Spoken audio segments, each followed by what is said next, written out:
Hello, Redgrave here. I made a very sort of overall video discussing my overall thoughts on Dark Souls 3. But what most people come to my channel for is lore, theory, and discussion.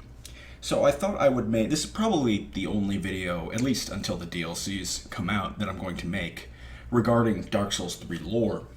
I'm sure there's going to be dozens, if not hundreds, of people on forums and message boards and YouTube content creators who are going to make hours upon hours upon hours of content.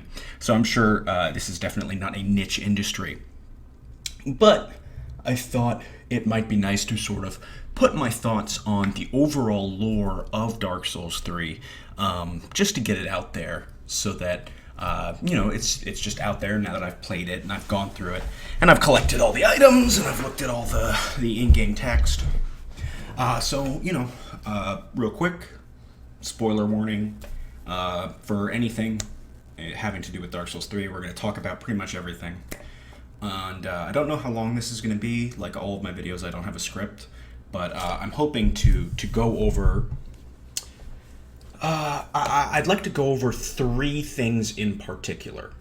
Three sections, if you will. The first section, I'd like to talk about the plot of Dark Souls 2 and how it fits into Dark Souls 3, because I made a very brief comment in my overall thoughts video in which I said that Dark Souls 2 is essentially non-canonical now. And understandably so, I got a lot of people who were confused by that statement, and so I thought I wanted to elaborate a little bit on that. The second section, I'd like to basically discuss not retcons that Dark Souls 3 has made. Retcon is not really the best way to put it, but more that the choices you can make in Dark Souls 1 and the actions that can happen in Dark Souls 1 now have a canon path. There's now a canon way that the chosen undead acted in Dark Souls 1.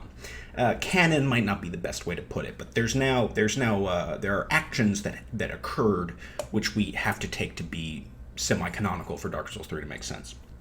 And the third section, which will probably be the largest one, I'd just like to go over some of the new ideas and the revelations that occur in Dark Souls 3, which change the way we look at the story from Dark Souls 1.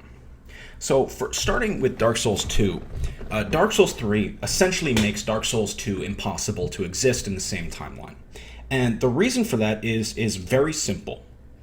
Dark Souls 2 cannot possibly take place chronologically before Dark Souls 3. It is impossible. And the reason for that is simply because of the way that information is passed down through generations. To use sort of a real-world example, we don't know anything about who the, soldiers of Sumerian warlords were. We don't know who their names were. We don't know much about Greek hoplite soldiers either. But as you get closer and closer to more recent history, you start to learn and understand a little bit more. In Dark Souls 2, all of the old kingdoms were long gone and destroyed. I believe there's not even a single reference to Karim anywhere in Dark Souls 2. I believe the kingdom is just lost completely. Catarina is described as being an ancient kingdom that is no longer around. Astora is the same way. The people who are referenced in Dark Souls 2, nobody really knows any of the names of the heroes from Dark Souls 1. Everything's sort of been lost to history because it was so long ago. Except then we get in Dark Souls 3, not only are all these kingdoms back, Karim and Katarina and Astora and Vinheim, which is explicitly not even mentioned in Dark Souls 2, Vinheim. It's just like some ancient thing that wasn't around anymore. We meet people from there, and we find items and artifacts of ancient heroes from these areas. So, unless you're trying to insist that all this information was lost and then suddenly came back, it can't possibly happen that way. Probably, I think the best example of this is the Greatsword of Artorias. In Dark Souls 2, you can find the Greatsword of Artorias in the Broom Tower. And it's described as the majestic greatsword. And nobody In the description of this, we learn that nobody really knows where this sword came from. It's just been passed down from warrior to warrior over time. That's all you really know, is that warriors have passed this down over time for countless generations. But in Dark Souls 3, the Great Sword of Artorias is in the possession of the Abyss Watchers, and they are fully aware of who Artorias was. They venerate him as sort of a father figure, not literally, but they venerate him as sort of ancestral worship in kind of a Buddhist way, which is something I'm just going to talk about later when we're talking about the Abyss Watchers. And it's carefully recorded about the Wolf Knight, so that information is all there, which doesn't make sense at all chronologically. So Dark Souls 2 cannot possibly take place before Dark Souls 3, but at the same time, Dark Souls 2 cannot possibly take place after Dark Souls 3, because we find references to Pharosan kingdoms that were destroyed and Drang-like kingdoms that were destroyed, and there's mentions of a king of Want. It's not explicitly identified as Vendrick, but it's Vendrick, basically. And you find the corpse of Laddersmith Killigan, and Creighton is wandering around. So these two stories can't possibly have taken place in the same timeline. It's impossible. You would have to, I guess the only thing you could really do is say time in Lordran is convoluted. You just have to do it like that. And if you want to do that, be my guest. But me personally, I can't justify it. I can't find a way to justify it at all. It just doesn't make any sense to me.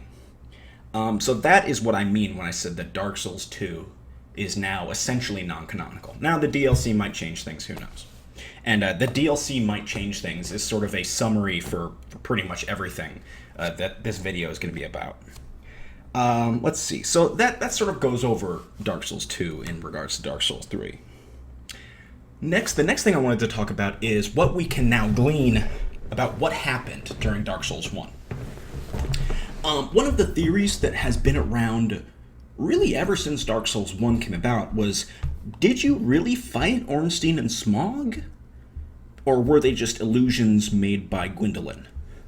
And Dark Souls 2 kind of amped that up a little bit by introducing the old Dragon Slayer, and I think Dark Souls 3 really kind of solidifies that.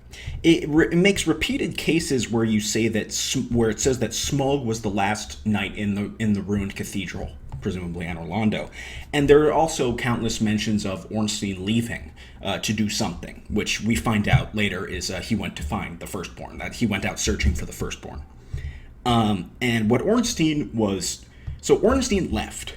So canonically speaking, what must have happened in Dark Souls 1 is you get there, and seeing as you get Smaug's soul, Smaug, I guess, was there, but you don't have to get Ornstein's soul. If in that fight you beat Ornstein first, Smaug absorbs, I guess, the illusion of Ornstein and becomes, Super Pikachu, you can just beat him down and get Smaug's soul. So presumably that's what happened. Second, Gwyndolin and Priscilla have to have survived. So what that means is that the Chosen Undead did not kill Gwyndolin, and the Chosen Undead did not kill Priscilla.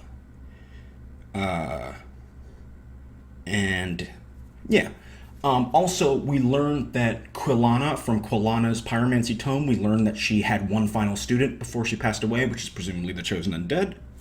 So we can make it so that the Chosen Undead did have that conversation with Quilana. Quilana was canonically encountered. And finally, and most importantly, we know that the Chosen Undead did link the fire because of the Soul of Cinders.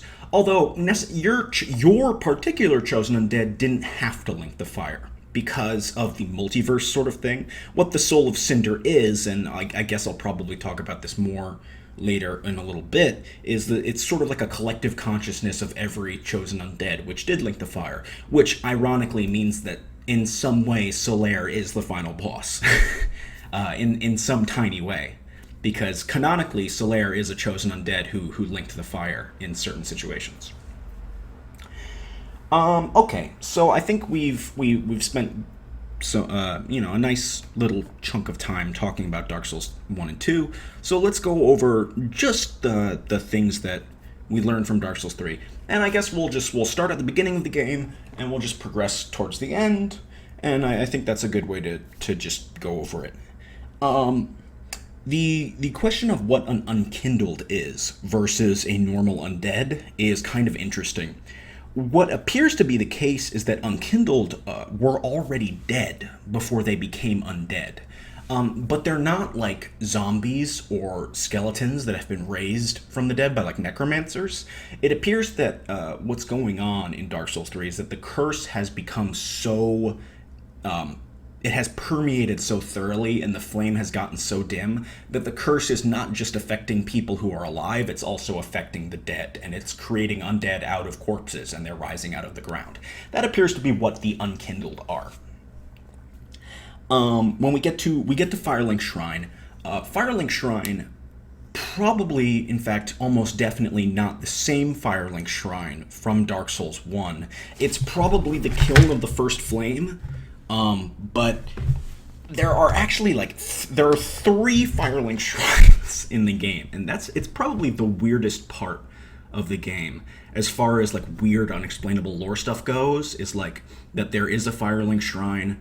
There's also a dark Firelink Shrine in the Abyss, and there's also the Fireless Shrine, which is also the kiln of the first flame, and all 3 of those are the same building. That's really the only part of the game that makes me go like, I don't fucking know. But from there we get to go to Lothric, and in Lothric we discover a couple of things, but I think what is most important about Lothric is we learn about the Queen of Lothric, and this is really the first sort of lore discovery you can make in Dark Souls 3, which is that the Queen of Lothric is Guinevere. There are a lot of small references to sort of imply that Guinevere is the Queen of Lothric, but really the only one you need is the Divine Blessing. In Dark Souls 1, the Divine Blessing is said to be, I'm going to paraphrase for this because I don't have the descriptions offhand, but in Dark Souls 1, the Divine Blessing is said to be water of Guinevere, the goddess of fertility and bounty, and that, it fully heals you. And in Dark Souls 3, it's said that it is the holy water of the Queen of Lothric, who was once worshipped as a goddess of fertility and bounty. And when you first encounter that painting of Guinevere that the Silver Knight is staring at, he will drop a Divine Blessing. So honestly, there's nothing really more to say about the Queen of Lothric. The Queen of Lothric is Guinevere. What is interesting is that in Dark Souls 1, it's stated that Guinevere left to marry the Flame God. I forget his name. I think it was Flan or something. I forget his name. But in Dark Souls 3, she appears to have been married to Osiris, the Consumed King. And she had a bunch of kids with him. And one of the kids she had with him, the last kid she had was called Ocelot, who is supposedly the child of the dragons that Osiris is looking for. And after she had Ocelot, she disappeared. She vanished. And nobody knows where she went. And you learn this from the Divine Blessing item description, which is interesting. So in Lothric, we have this. It's ruled by Osiris and Guinevere, and it has like some kind of there's some sort of schism going on in the religion, because there's a lot of angelic imagery, but at the same time this is sort of considered heretical, and we find these angelic knights in places where there are a lot of Lothric knight corpses. So it's almost as if these angel knights are sort of rebelling against the rest of Lothric, and they're said to worship Gertrude, who is a woman who was a daughter of Guinevere and supposedly killed by Prince Lothric. And it gets kind of when you get really deep into the mythology behind it, it gets kind of convoluted. But I'm sure there will be people who will unravel it better than I have, or just in terms of, it's time consuming to go through every line and to just unravel it so you can make like a family tree. But there's no real speculation to be had, is sort of what I'm trying to say, in terms of like who married who, and then who was the father of whom, and then that. So let's pass by Lothric for now. From Lothric, you go to where you go to the keep. You go through the road of sacrifice, past the undead citadel, to the Farren. Okay, you know what? Fuck that. Before we talk about Farren Keep, let's talk about the Cathedral of the Deep and the undead settlement. So what appears to be going on is that there are undead everywhere in Lothric, and just like every other kingdom that has had an undead problem, Lothric has to figure out a way to deal with this issue, because the undead curse is becoming a big fucking problem, and we need to find out a way to deal with it. And the way that Lothric dealt with it is through an organized religion. We find in the undead settlement, we get that cool sort of set piece where there's all the undead kind of in prayer and sort of like a prayer circle, and there's the evangelist who we find. The evangelists appear to be from the Cathedral of the Deep, and they would come and they would sort of proselytize the undead into sort of instill obedience in them. The Cathedral of the Deep is where St. Aldridge was originally located, and it's where we get this sort of central religion of Lothric. And it's not really clear what's going on with the Cathedral of the Deep. They appear to worship something, or if not worship, they appear to be researching and dealing with something called the Deep, which we learn from the Deep Gem as a source of dark unrelated to humanity. Kind of like how souls are made of fire and souls are one source of light. There are a couple of different sources of light. There appears to be a source of dark other than humanity called the Deep. And we learn from Aldrich's soul that he saw a image of the deep sea, and it frightened him, and it was dark. So, and there are lots of other references of things sinking to the bottom, and the human dreg item is, something that sinks to the bottom of the human beings. So there appears to be some kind of reference that there's something lurking at the depths, the bottom of the ocean, and whatever it is, it's this terrible source of darkness, or not of darkness, but of dark. And the Deep Gem refers to it as beyond the depths of human understanding. So it's sort of a Lovecraftian idea, kind of along the lines of Bloodborne, in that there's something lurking in the depths that is a source of dark, and it's incomprehensible, and it's frightening. So that is kind of what the deal is with the Cathedral of the Deep. Farren Keep, which is another location, appears to be built on the ruins of Ulasil.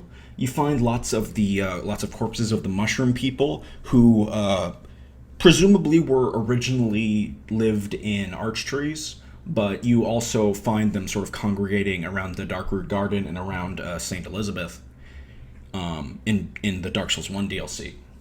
And you also find lots of Ulasil stuff. You find the Golden Scroll, and you find the Dusk of Ulasil garb, and you find the white trees. So presumably, Farren Keep, located on what was once the Darkroot Garden, and in turn what was once Ulasil, which would make sense why the Abyss Watchers are there. The Abyss Watchers appear to sort of venerate Artorias as this heroic figure. I said earlier that it was kind of like a Buddhist principle in that, and what I mean by that is that in Buddhism, when they have statues of the Buddha and they bow to it and they pray to it, they're not deifying it. They're not bowing to the Buddha and worshiping it. They're bowing to it in thanks for the teachings that the Buddha passed down to them. When you bow to the statue of the Buddha, you're respecting it. You're respecting the teachings and the life of the Buddha, and you're hoping to emulate that in some way, and you're thanking the Buddha for teaching you upon these ways. And the Abyss Watchers appear to venerate Artorias and Sif in the same way that they venerate, and in the same way that Buddhists venerate the Buddha. And there are a lot of questions of what exactly the wolf blood is. Is it literal or symbolic? Are they actually imbibing in the old wolf of Farren's blood and sharing it? Or is the wolf blood a symbolic thing? It's not really clear. They appear to venerate Artorias, or at least the revisionist history version of Artorias. We know as players that Artorias actually fell to the Abyss. But historically, Artorias is known as the great hero who stopped the Abyss. So they are sort of venerating this hero who stopped the Abyss, and they're sort of carrying on the torch, so to speak.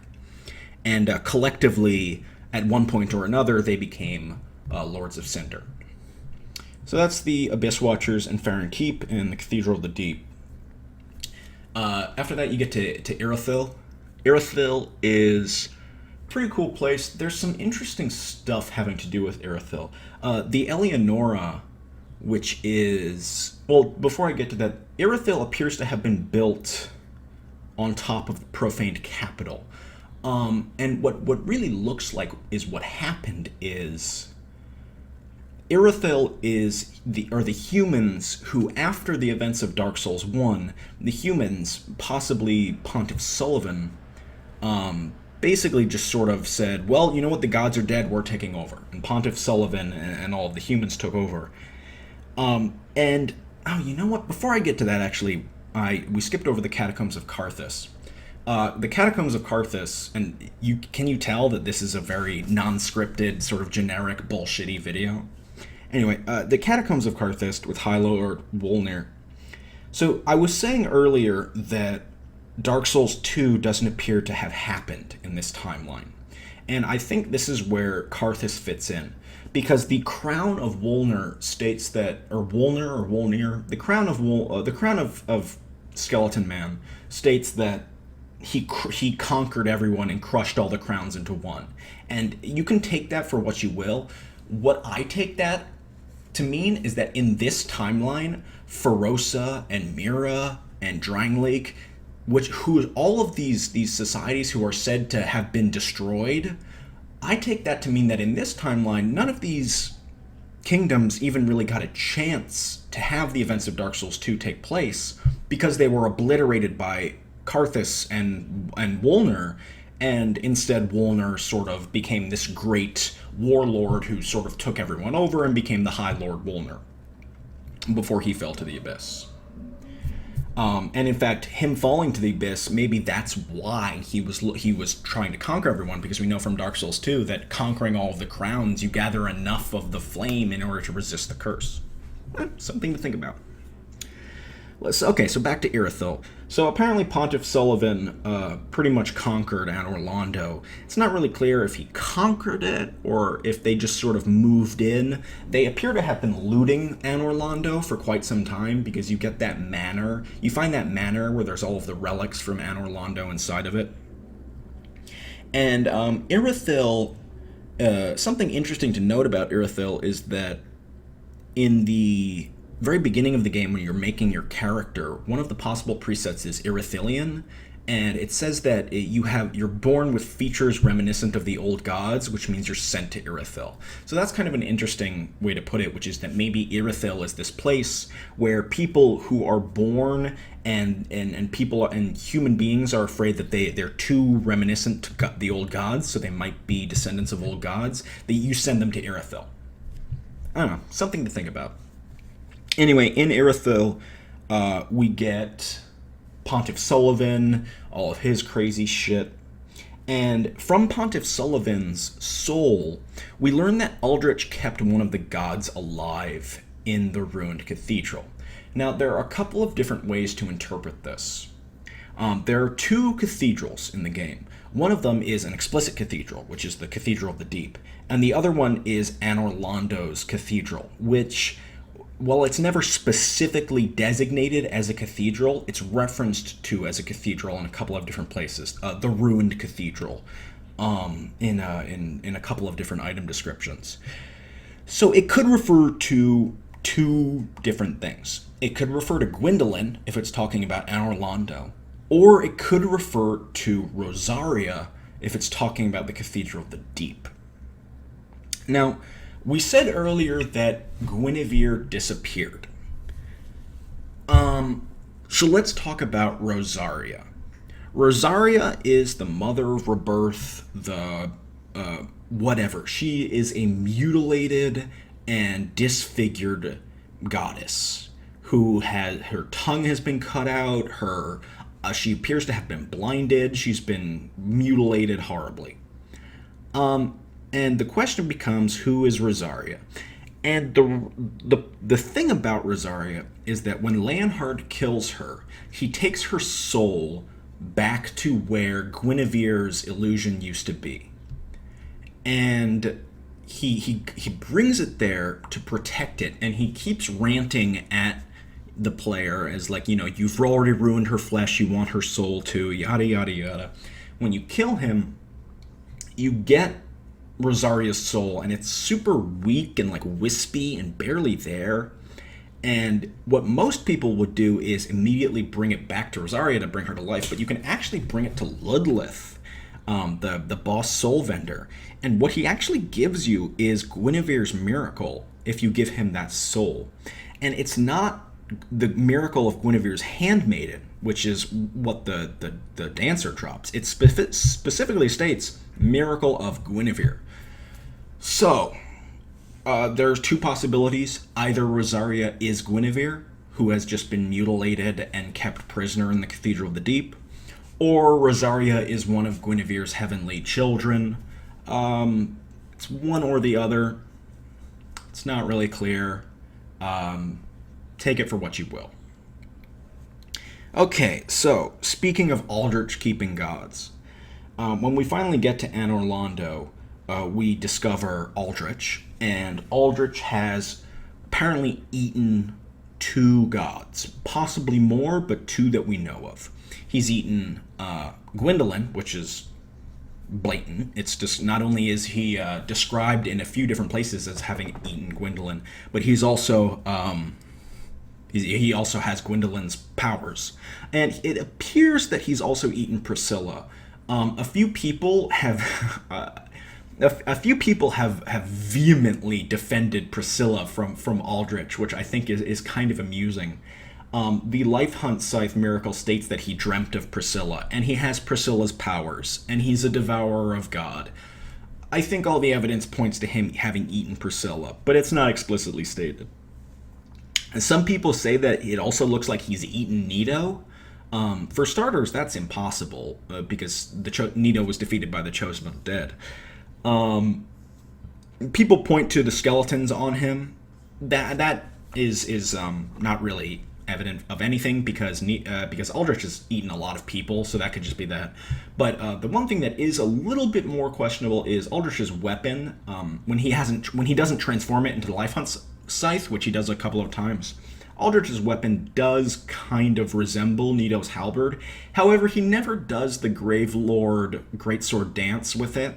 He never does the jam it into the ground and the spikes come up. He never uses any of Nito's powers. There's no description of Nito in any Aldrich-related items. So it really does appear that he's eaten Gwyndolin and he ate Priscilla, and that does appear to be it. Maybe some other gods that were unnamed.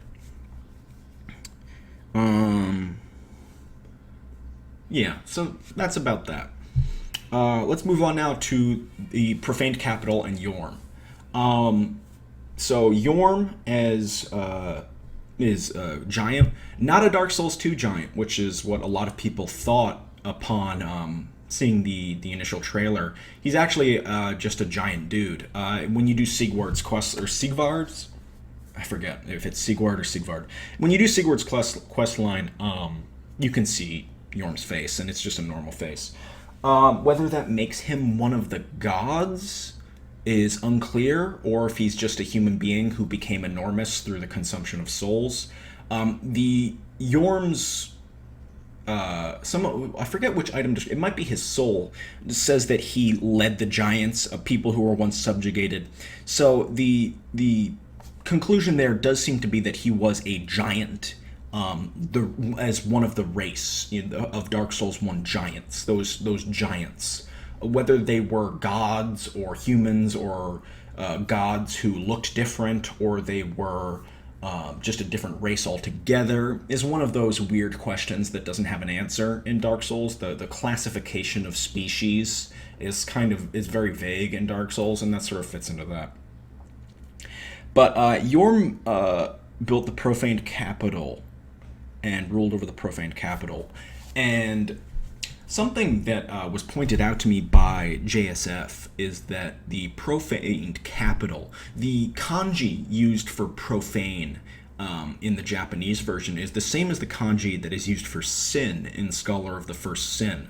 What that means is that it's possible that the profaned capital is the capital of sin, and the profane flame is the flame of sin.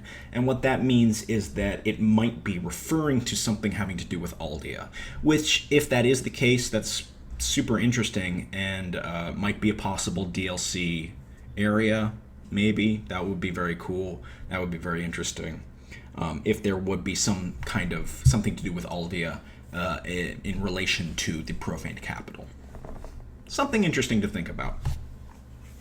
Okay, so other than that, there's not much left to talk about. We could talk about Archdragon Peak, which is probably, as far as lore goes, probably, in my opinion, has the best stuff. We finally get to meet the Firstborn, who eat shit Solaire, eat shit Andre. It's just some completely new dude. The story of the Firstborn appears to be that during the War of the Dragons, the Firstborn was a great warrior, a great dragon slayer, but at some point or another, he tamed and befriended a great storm drake, and at that point, he sided himself with the dragons, and he decided that slaughtering them was not, or that killing them was not the answer, and because of this this great betrayal, he was stricken from the records. I have no son, that sort of thing, and the Firstborn was completely obliterated from all mentions in history. That appears to be the Firstborn's deal. He also appears to have been the mentor of Ornstein, who, the reason Ornstein left Anor Londo, most of the gods, in fact all of them except for Gwyndolin, left Anor Londo. The reason Ornstein left, apparently, was to go searching for the Firstborn. And judging from the fact that we find his armor and spear at Archdragon Peak, I can only assume that he was in some way successful.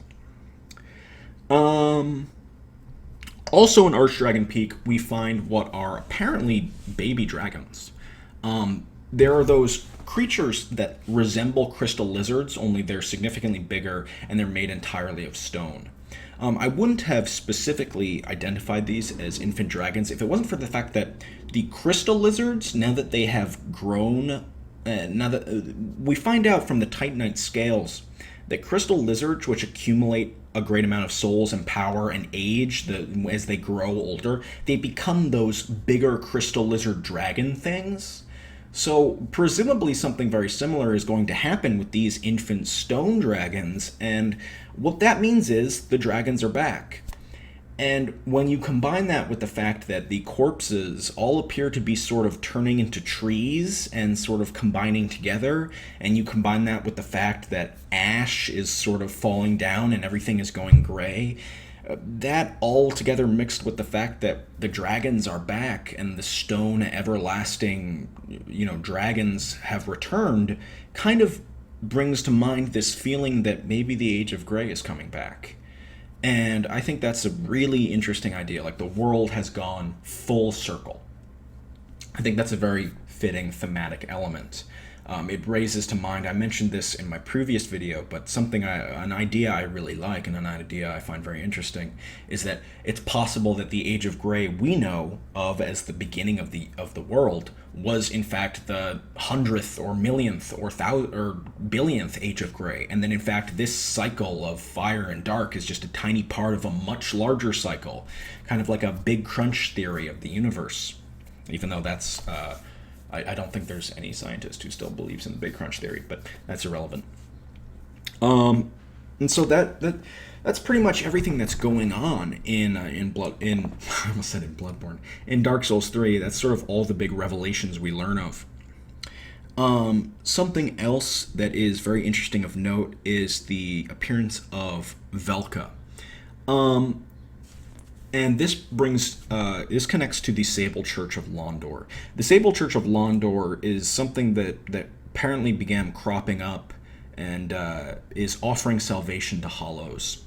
Londo, and is run by former servants of the Dark Wraiths, so presumably this is remnants of New Londo. I think that's pretty safe to say. But it also appears to have a very big connection to Velka. And the reason I am willing to say that is that, for starters, the Sable Church of Londor has appropriated all of Velka's miracles as its own. The Sable Church is the vow of silence is the best example. Vow of silence, which is the miracle of Velka, goddess of sin. That is the miracle of Velka, is now being practiced and is now being taught in the Sable Church of Londor. Also, in the Road of Sacrifice, we run into these grayish, blackish enemies who sort of look like people, but then they sprout like 4 crow wings and they attack you. And some of them are mages, which actually can spit poison that can curse you.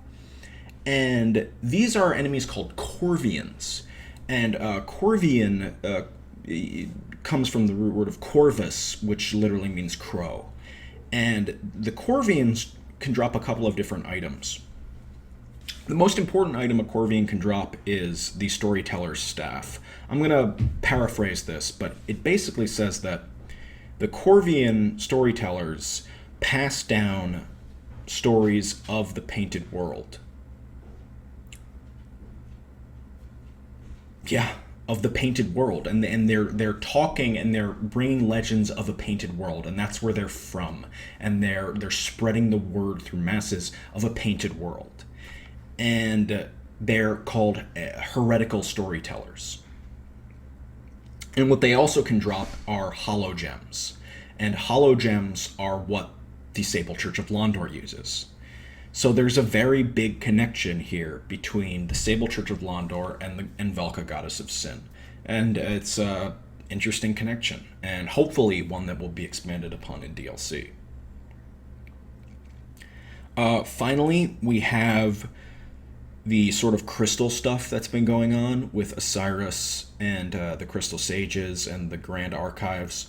Basically, the general theme seems to be that the King of Lothric decided to, we're gonna finish Seath's research.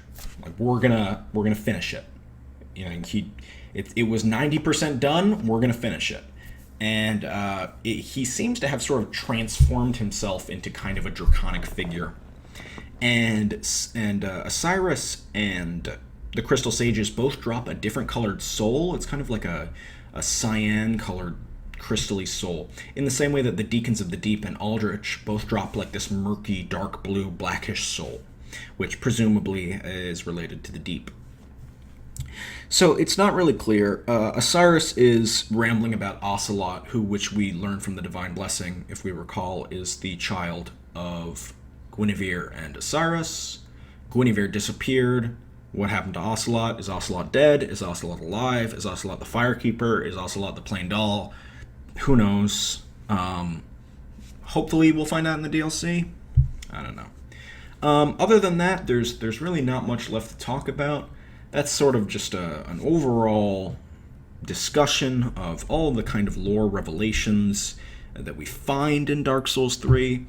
The final boss is the Soul of Cinder, which is basically, the way I interpret it, is that it is the chosen undead, in the sense that the chosen undead is a collective of all of our player characters.